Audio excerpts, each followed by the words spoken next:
Well, magandang gabi naman po sa inyong lahat dyan mga kaibigan, mga kasama, mga kabarkada.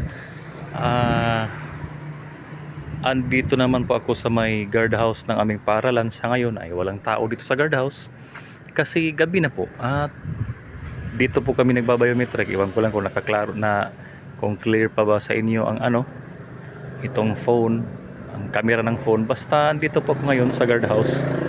Andito po kami nagbabiometric.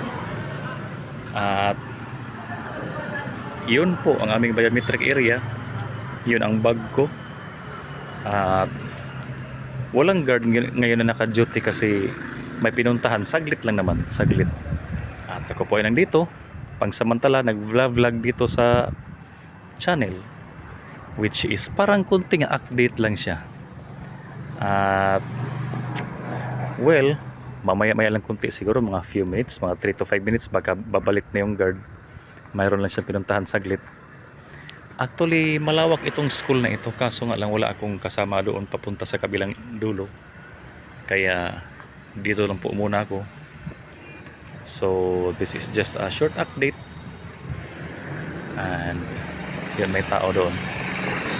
Ayun, mayroon nang pumasok. May mga pumapasok na. So, kasi itong guardhouse ay nasa gilid lang ng gate mismo. So, hanggang dito lang mga kasama, mga kaibigan. This is just a short update dito sa channel. And maraming salamat po.